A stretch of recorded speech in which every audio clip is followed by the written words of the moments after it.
네, 안녕하세요. 전쌤입니다. 자, 오늘은 비타민 C에 대해서 알아보도록 할 건데요. 자, 비타민 C라고 얘기하면 아스코르브산이라고 흔히들 알고 계시죠? 자, 이 아스코르브산이라는 이름은요, 그러니까 저항하다 할 때 그 안티, 괴혈성 인자라고 얘기를 합니다. 그래서 대표적인 비타민 C의 결핍증이 괴혈병이잖아요. 이 괴혈병을 저항하는 어떤 요소다라고 해서 아스코르브산이라고 얘기를 한다고 합니다.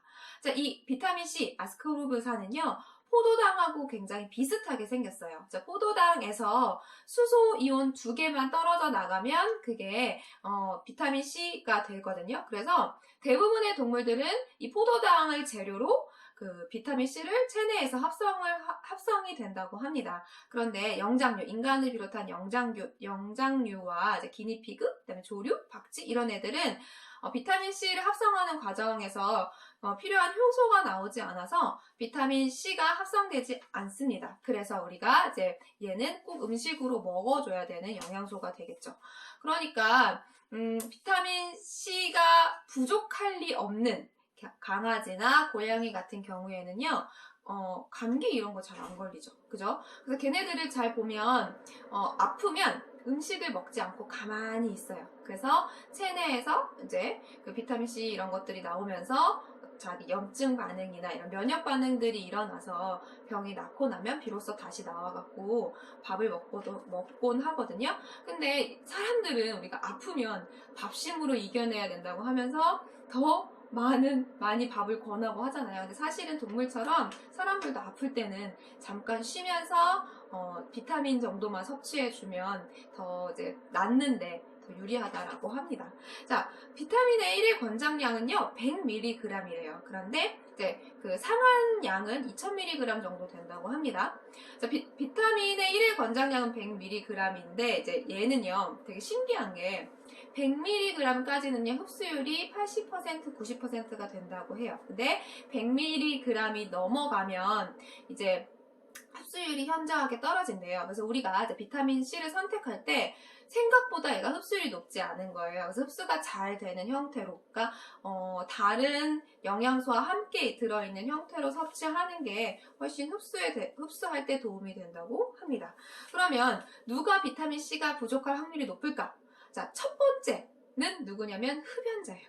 담배를 피면 그 담배 안에 있는 니코틴이 비타민 C를 다 써버린대요. 그래서 체내에 비타민 C가 부족하기 때문에 꼭 그 담배를 피시는 분들은 비타민 C를 섭취를 해주셔야 한다고 합니다. 그리고 이제 흡연자에겐 또 어떤 영양소가 도움이 되냐면요. 비타민 A도 굉장히 도움이 많이 된대요. 그래서 비타민 A가 폐의 상피 조직을 보호하는 역할을 하기 때문에 흡연자는 비타민 A와 비타민 C를 충분히 드셔주시는 게 좋다고 합니다. 자, 그 다음 두 번째는 알코올. 술 많이 드시는 분, 특히 이제 알코올 중독자 같은 분들도 비타민 C가 많이 부족하고요. 그 다음에 약물 복용하고 계시는 분들, 그러니까 이 약물이 무슨 마약류 이런 게 아니라 자, 꾸준히 드시는 약물이 있잖아요. 뭐 기저질환이 있어서 당뇨라던가 고지혈이라던가 아니면 뭐 혈압약이라던가 이런 약들을 계속 드셔주시는 분들은 비타민 C가 부족하기 때문에 비타민 C를 드셔주셔야 합니다. 그리고 제가 이거 자료를 찾다가 진짜 깜짝 놀란 게 있는데요. 비타민 C가 부족할 수 있는 사람들 중에 저소득층이 있는 거예요. 그래서 저소득층 분들은 비타민 C를 드셔주셔야 된대요. 자, 비타민 C는 뒤에도 나오겠지만 식물에만 있어요. 그죠? 그래서 저소득층 같은 경우 옛날에는 그러니까 옛날 저소득층이라고 해야 되나? 옛날에는 우리가 이제 돈이 없으면 단백질이 부족했는데 요새는 돈이 없으면 이런 신선식품에 들어있는 비타민 C와 같은 뭐 아니면 식이섬유 이런 것들이 많이 부족하다고 합니다. 그래서 저소득층의 비타민 C를 우리가 이렇게 후원하는 그런 기업들도 있거든요. 아니면 이제 가난한 나라에 영양제를 공급해 준다거나 이런 그 좋은 사회적 기업들이 있기 때문에 한번 그런 것들도 찾아보시는 게 좋을 것 같아요. 자, 그 다음에 또 노년층, 나이가 들면 다 부족하죠. 그래서 노년층에 비타민 C 부족하시고요. 그 다음에 스트레스를 많이 받는 분, 그 다음에 수술 환자분들은 비타민 C가 부족하기 때문에 더 드셔주셔야 된다고 합니다. 자, 아까도 얘기했지만 비타민 C는요, 식물성 식품에만 들어있어요. 가장 우리가 흔하게, 비타민 C 하면 뭘 먹으면 좋을까 하면 귤이나 레몬이나 오렌지 이런 거 생각하시잖아요. 왜냐면 약간 노랑이나 주황이 비타민 C가 많이 들어있을 것 같은 느낌적인 느낌? 근데 이제 지난 시간에 비타민 B군 할 때도 말씀드렸지만 노랑이나 그런 색깔은 비타민 C의 색깔이 아니라 비타민 B1, B2의 색이라는 거 알고 계시죠? 자, 그래서 감귤류에도 많이 있지만 녹엽 채소, 그러니까 녹색 채소에 비타민 C가 굉장히 많다고 해요. 그래서 비타민 C가 많이 들어있는 음식 중에 첫 번째 브로콜리가 있어요. 그 다음에 두 번째 고추잎. 이제 우리나라에서 고추잎도 그 나물처럼 무쳐갖고 많이 먹잖아요. 고추잎에 비타민 C가 많고요. 그 다음에 풋고추, 초록색 고추에 이제 레몬이나 감귤류에 들어있는 비타민 C보다 훨씬 더 많은 비타민 C가 들어있다고 합니다. 그리고 이제 과일에서는 키위, 그리고 딸기, 토마토 이런 거에도 비타민 C가 많이 들어있대요. 자, 그러면 비타민 C의 기능 뭐가 있을까요? 자, 비타민 C는요, 얘는 비타민 C라는 단일 물질이지만 할 수 있는 일들이 너무 많아요. 우선 크게 5가지를 추려봤거든요. 자, 첫 번째는 뭐냐면 항산화 기능이에요. 자, 항산화라는 건요, 자, 우리가 세포를 제가 언젠가는 좀 풀어드릴 예정인데, 모든 세포에는 에너지를 내는 세포 소기관이 있습니다. 미토콘드리아라고 하는 세포 소기관이 있는데, 에너지를 내는 과정에서 우리 몸을 공격할 수 있는 활성산소라는 물질이 나와요. 그러니까 이 산소는요, 우리가 호흡을 통해서 마시는 산소하고는 좀 다른 애인데, 다른 물질이랑 굉장히 결합하고 싶어 하는 놈이에요. 그래서 이 활성산소는 다른 물질을 산화시키는 역할을 하죠. 그러면 항산화 영양제 혹은 항산화 영양소, 항산화제 이런 것들은 다 뭐냐면 이 활성산소가 산화시키는 걸 방지하는 역할을 합니다. 대표적인 항산화 영양소가 비타민 C를 포함한 비타민 A, 비타민 C, 비타민 E, 우리가 에이스 이렇게 외워주시면 좋을 것 같아요. 그래서 비타민 A, C는 대표적인 항산화 영양소가 됩니다. 그래서 이런 그 활성산소가 나와서 세포 내에 여러 손상을 주게 되는데 걔를 막아주는 역할을 해요. 비타민 C가요. 그래서 이제 논문을 찾아보게 되면 식도암이나 구강암이나 위암을 예방한다고 되어 있고요. 그리고 심장질환과 기타 만성질환의 발병을 억제한대요. 자, 발병을 억제한다는 건 무슨 말이냐면 치료제가 아니라 예방 형태로 비타민 C가 그 역할을 한다고 할 수 있죠. 그리고 얼마 전에 이제 기사 논문이 떴는데 비타민 C를 많이 먹으면 근손실이 예방이 된다고 합니다. 그거는 이제 두 번째 역할하고 관계가 있어요. 자, 그리고 이제 항산화하면 우리가 여러 가지 원인에 의해서 우리 몸이 산화가 되게 되는데요. 그 중에서 비타민 C는요, 오염된 공기를 흡입했을 때, 그러니까 예를 들면 아까 흡연자 설명할 때도 말씀드렸지만 담배 연기 로부터 이제 강한 산화력을 가진 물질이 나와요. 그러니까 니코틴도 그렇지만 일산화탄소라든가 그다음에 NO, 일산화질소라든가 이런 아이들이 나와서 걔네들도 이제 그 우리가 활성산소라고 부르는 것처럼 다른 물질과 쉽게 결합하고자 하거든요. 그래서 그런 아이들로부터 산화를 방지하는 역할로 비타민 C가 그 자기 역할을 한다고 합니다. 자, 그래서 첫 번째 어떤 역할을 한다? 항산화 작용을 한다. 기억을 해주시면 좋을 것 같아요. 자, 그 다음 두 번째. 자, 얘도 첫 번째 역할에 못지않게 굉장히 중요한 역할을 하는데요. 콜라겐을 합성을 합니다. 자, 콜라겐 하면 단백질인가? 이렇게 생각할 것 같은데 맞아요. 단백질이에요. 그래서 아미노산 여러 가지가 결합을 해서 콜라겐이라는 단백질을 형성을 하는데 우리 몸에 있는 단백질 중에 4분의 1이 콜라겐이래요. 저도 이 수치가 되게 높아서 놀랐거든요. 그러니까 콜라겐 하면 막 피부가 탱탱해지고 그런 것만 생각을 했었는데 우리 몸에 무언가를 붙이거나 그죠? 지지하거나 그럴 때 이 콜라겐이란 단백질이 꼭 필요하대요. 그래서 우리가 갈비 같은 거 뜯을 때요. 갈비 뼈하고 살하고 연결시키는 그 결합 조직 있죠. 걔가 콜라겐이라고 보시면 돼요. 그죠? 그래서 여러 가지 이제 역할을 하게 되는데 이 콜라겐의 합성이 될 때 비타민 C가 꼭 필요하다라고 합니다. 그래서 비타민 C가 없으면 콜라겐 합성이 제대로 되지 않기 때문에 그래서 괴혈병이라는 병이 생긴대요. 자, 그러면 콜라겐이 어디에 많냐면요. 아까 얘기한 것처럼 뼈에도 많고요. 그 다음에 연골. 연골이라는 거는 뼈하고 뼈 사이에 완충작용을 하는 우리 물렁뼈라고 얘기하는 그 부분이잖아요. 그래서 거기에도 콜라겐이 딱 잡아주는 역할을 하게 되겠죠. 그리고 또 치아, 이빨, 그리고 피부. 우리 콜라겐 하면 항상 피부가 생각나잖아요. 그죠? 피부. 그 다음에 혈관 벽에도 콜라겐이 있어야 돼요. 우리가 특히 동맥 같은 경우에는 그 혈관벽이 굉장히 탱탱해야 되거든요. 그러니까 탱탱 뭐 이런 느낌이 들면 콜라겐하고 연결 지어주시면 된다고 합니다. 자, 그래서 콜라겐이 부족해서 비타민 C가 부족해서 콜라겐 합성이 제대로 되지 않으면 방금 얘기했던 이 혈관벽이 탱탱하지 않겠죠. 그래서 헐거워지겠죠. 그래서 여러 가지 증상들이 나타납니다. 그 뒤에 결핍증 얘기할 때 조금 더 자세하게 얘기를 할게요. 그래서 이제 콜라겐이라는 물질은 체내 단백질의 4분의 1을 차지하고 있는데 얘는 여러 가지 아미노산으로 이루어져 있죠. 그 중에 이제 글리신이라는 아미노산, 프롤린, 리신 이런 걸로 이루어져 있는데요. 프롤린이라는 단백질하고 아미노산하고 리신이라는 아미노산을 결합할 때 이 과정에 비타민C가 필요하다라고 합니다. 그래서 비타민C가 부족하면 콜라겐이 제대로 만들어지지 않는다. 안정된 콜라겐이 형성되지 않는다. 이렇게 표현을 하네요.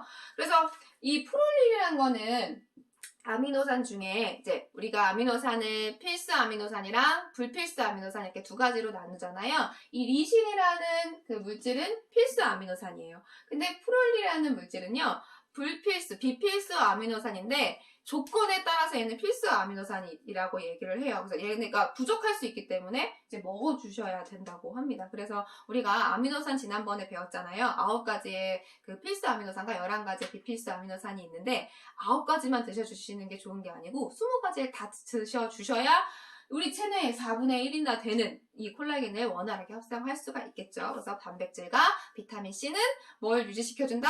탱탱함을 유지시켜준다? 그거 기억해 주시면 좋을 것 같아요. 그러니까 피부뿐만 아니라 아까 혈관벽도 얘기했죠. 그 다음에 그 내장에 있는 그 근육의 탱탱함 이런 것들도 다 콜라겐하고 관련이 있다고 보시면 돼요. 자, 그 다음에 세 번째 역할은 어떤 역할이 있냐면요. 우리가 미네랄 중에 철 그리고 칼슘. 자, 철하고 칼슘은요, 어떤 미네랄이냐면요, 흡수가 안 되기로 유명한 미네랄입니다. 그래서 철과 칼슘이 흡수되는데 도움을 주는 영양소가 비타민 C래요. 자, 철은요, 우리가 음식에 들어있는 철분은요, 자, 여기서부터는 중등 과정이 아니에요. 자, 철은 이온이 되는데 전자가 3개를 잃은 상태, 그러니까 이거를 이제 삼가 양이온, 뭐 이런 표현을 쓰거든요. 자, 얘로 음식에 들어있대요. 음식에는. 근데 우리가 먹을 때는 전자를 2개만 잃은 형태로 이런 형태로 흡수가 된대요. 그러니까 먹을 때는 얘인데 흡수될 때는 이렇게 바뀌어야지 흡수가 되는 거예요. 그래서 이렇게 바뀌는 과정에 뭐가 필요하다? 비타민 C가 필요하다. 이렇게 생각을 해주시면 돼요. 그러니까 이거 크게 뭐 중요한 내용은 아니고요. 철이 잘 흡수가 되려면 비타민 C가 필요하다. 우리 임신을 했을 때 혹은 빈혈이 있으신 분들은 아니면 신장을 투석하시는 분들은 철분제를 영양제로 많이 드셔야 되거든요. 필수적으로. 그때 철분만 들어있는 게 아니라 비타민 C가 같이 들어있는 영양소를 찾아서 드신다면 훨씬 절약이 되겠죠. 흡수가 더 쑥쑥 잘 되니까요. 자, 그 다음에 칼슘도 흡수가 안 되기로 유명한 미네랄이죠. 그래서 칼슘 같은 경우에는 보조제로 먹었을 때 20% 정도밖에 흡수가 안 된다고 해요. 그 이유는 뭐냐면 칼슘이 몸에 들어오면요. 칼슘은 다른 물질들하고 얘도 결합을 해서 염화칼슘 들어보셨죠? 탄산칼슘 들어보셨죠? 얘네들이 다 뭐냐면 수도관에 이제 그 하얗게 쌓이는 그런 아이들이거든요. 그러니까 우리 몸에서도 칼슘이 들어오면 그렇게 염이라고 얘기를 해요. 이렇게 가라앉는 물질이 되려고 해요. 그럼 그 상태에서는 흡수가 잘 안 되거든요. 그래서 비타민 C가 칼슘이 염이 되는 걸 방지할 때 비타민 C가 필요합니다. 그래서 흡수가 잘 되는 형태로 계속 남아있도록 그렇게 비타민 C가 만들어준다고 해요. 그래서 칼슘과 철분을 먹었을 때는 비타민 C와 함께 먹는 게 좋다. 이렇게 기억을 해주시면 좋을 것 같아요. 자, 그 다음에 비타민 C 이제 우리가 5가지 정리한다 그랬잖아요. 자, 네 번째 기능. 네 번째 기능은요, 카르니틴이라는 물질을 합성하는데 필요하대요. 이 물질을 들어보신 분들도 있고 들어보지 않으신 분들도 있을 것 같은데 이 카르니틴이라는 물질은 뭐냐면요. 지방산도, 그러니까 우리가 탄수화물, 단백질, 지방이 모두 열량을 내는데 사용되는 영양소라고 얘기를 했잖아요. 그 중에 지방을 태울 때, 지방이 열량을 낼 때, 그때 얘를 운반시켜주는 물질이 카르니틴이라는 단백질이라고 합니다. 근데 이 카르니틴을 체내에서 합성을 할 때 비타민 C가 필요하대요. 그래서 비타민 C가 부족하면 어떻게 된다? 지방이 잘 안 타게 되겠죠. 그죠? 그러니까 특히 이제 다이어트를 할 때, 내가 왜 이렇게 체지방이 안 빠지지? 하시는 분들은 비타민C를 한 번 더 추가적으로 드셔보시는 것도 나쁘지 않겠죠. 그리고 이때 이제 카르니틴을 합성을 할 때 비타민C와 함께 철분이 필요하다고 합니다.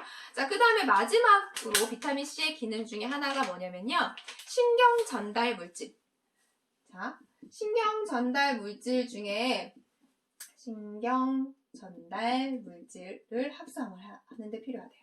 그 중에 뭐냐면, 자, 도파민에서 노르에피네프린, 그죠? 얘로 합성이 될 때, 이제, 비타민 C가 필요하고요. 그리고, 트립토판이라는, 아미노산, 단백질에서 얘가 이제, 세로토닌이라는 우리 행복 호르몬으로 바뀌잖아요. 그때도 비타민 C가 필요하대요. 그래서 비타민 C가 부족하면 우울감을 느낄 수 있겠죠. 그죠? 네, 그 다음에 그 이외에 비타민C의 역할 중에 어떤 것들이 있는지 좀 읽어드릴게요. 자, 엽산, 우리 지난 시간에 비타민 B군 할 때 배웠잖아요. 엽산의 활성을 유지시켜주는 역할을 한대요. 그래서 비타민 B군, 엽산을 보충할 때도 비타민C와 함께 드셔주시는 게 좋고요. 그 다음에 갑상선 호르몬과 스테로이드 계열의 호르몬을 합성할 때도 비타민C가 필요하다고 합니다. 자, 그 다음 또 담즙산을 만들 때도 비타민C가 필요해요. 그죠? 그리고 피부에 멜라닌 색소의 생성을 억제할 때 비타민C가 필요합니다. 그래서 한참 전에 이제 먹는 화장품 이래가지고 비타민C가 함유된 뭐 그런 거 영양제라고 해야 할지 화장품이라고 해야 될지 그게 이제 광고를 한참 했던 적이 있어요. 그러니까 차승원도 광고했고 김혜수도 광고했고 뭐 그런 물질들이 있거든요. 그게 이제 비타민C의 이런 역할. 그러니까 비타민C를 많이 드셔주시면 덜 까매진다. 그죠? 원래 까만 사람이 하얘지는 게 아니고, 그죠? 덜 까매진다. 이렇게 기억을 해주시면 좋을 것 같아요. 그리고 마지막 또 비타민C 역할, 가장 중요한 것 중에 하나죠. 면역력을 강화시키는데 필요하대요. 그래서, 이번 코로나 때, 코로나는 지금 치료제가 없잖아요. 그렇지만, 이제 코로나를 이겨낼 수 있는 우리 체내의 면역력을 높일 때 비타민C만큼 중요한 게 없다라고 얘기를 하죠. 그래서 비타민C를 이제, 좀 꾸준히 복용해 주시는 게 좋을 것 같아요. 특히 이제 비타민 C 같은 경우에는 수용성이기 때문에 지난번에 비타민 B군 얘기할 때도 말씀드렸지만 비타민 B군이나 C나 이제 이렇게 수용성 영양분 같은 경우에는 체내 배출이 쉽고 체내에 축적되지 않기 때문에 짧은 시간 간격으로 주기적으로 이제 먹어주시는 게 좋다고 해요. 자, 비타민C의 대표적인 결핍증이 뭐냐면 괴혈병이죠. 자, 괴혈병은 아까도 얘기한 것처럼 콜라겐 합성이 잘 안 돼서 나타나는 병이거든요. 자, 괴혈병 초기, 비타민C가 부족한 초기에는 우선 잇몸에 출혈이 있고요. 그 다음에 피부 밑에 있는 모세혈관에 출혈이 있어서 멍이 잘 들 수도 있어요.